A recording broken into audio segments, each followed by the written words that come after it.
Baik, Om Swastiastu. Perkenalkan, nama saya Nika Indira Pratiwi, 62313031007 dari program studi S1 Pendidikan Kimia semester 1. Di video kali ini saya akan menjelaskan tentang kebaikan dan yoga. Adapun 4 poin penting yang akan saya bahas dalam video kali ini. Yang pertama itu ada kebaikan dalam berbagai bentuk, yang kedua ada implementasi kebaikan, yang ketiga ada pranayama dalam yoga, dan yang keempat itu ada kesimpulan. Langsung saja, yang pertama itu adalah kebaikan dalam berbagai bentuk atau kebaikan pada video yang pertama. Kebaikan pada video yang pertama itu dilakukan oleh seorang anak bernama Han Han. Jadi, Han Han melakukan kebaikannya dengan menggunakan kemampuan yang dia miliki, seperti dia memiliki kemampuan atlet seperti taekwondo, renang, dan lari. Jadi dari situ dia ingin membuat seperti sumbangan untuk anak-anak yang membutuhkan. Itu.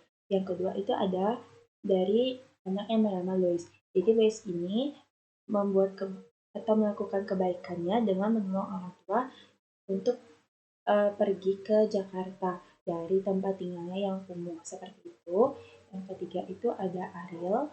Ariel melakukan kebaikannya itu dengan membantu menyumbang kepada orang yang membutuhkan dengan menyisihkan bekalnya atau uang jajannya. Kemudian, nilai yang bisa diambil dari anak-anak atau dari video yang pertama tadi, yang pertama adalah berbuat kebaikan dengan niat dan tujuan ingin membantu sesama. Jadi dalam berbuat kebaikan itu bukan untuk pamer, apalagi untuk memamerkan bahwa kita itu kaya, kita itu bisa, tetapi memang dari niat dan tujuan dari dalam hati sendiri.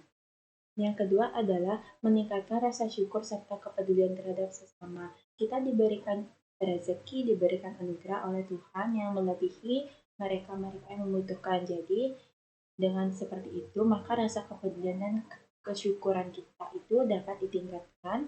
Yang ketiga adalah cara berbuat kebaikan tidak hanya melalui uang, tetapi juga bisa dengan kemampuan yang kita miliki, asalkan dengan kunci yaitu tulus ikhlas. Selanjutnya, ide yang relevan untuk dilakukan.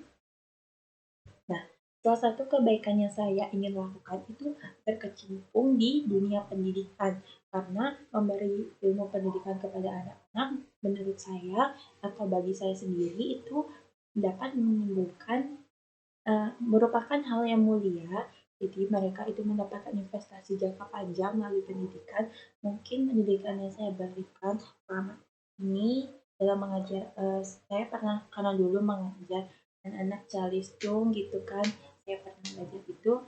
Jadi dari situ mungkin ilmu yang saya berikan itu belum cukup, tetapi setidaknya saya sudah melakukan kebaikan saya. Jadi saya juga ingin membuat kelompok belajar bernama Yuk Cari Tahu. Jadi di situ kita dapat bertanya dan berdiskusi serta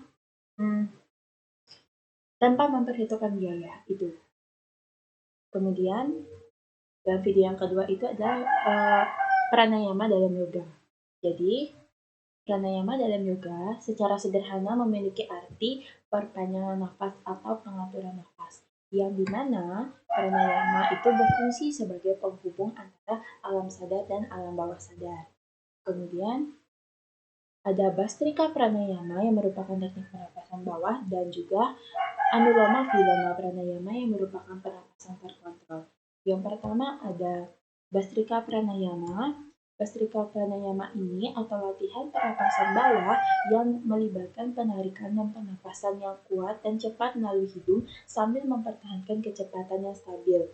Manfaat yang diberikan adalah satu, meningkatkan fungsi pernapasan, yang kedua meningkatkan metabolisme, yang ketiga adalah menyeimbangkan sistem syaraf.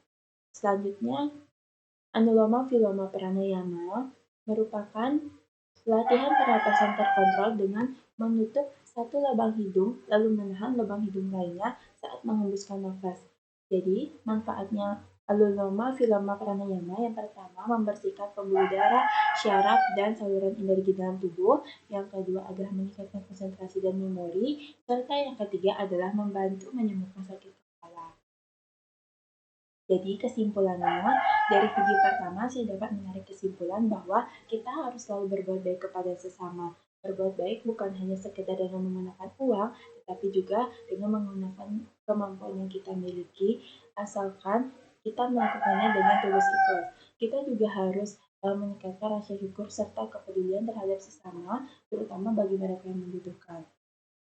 Kemudian, dari video pranayama dalam yoga, saya menarik kesimpulan bahwa pranayama merupakan salah satu komponen utama dalam melakukan yoga.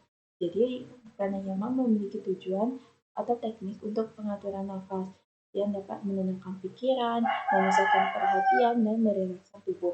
Sehingga kita melakukan yoga itu dampaknya akan lebih terasa. Jadi seperti itu pemaparan materi saya tentang kebaikan yoga. Eh, Terima kasih atas perhatiannya dan saya mohon maaf juga kalau saya ada salah pengucapan kata. Saya akhiri dengan Parama Santi, Om Santi, Santi, Santi Om.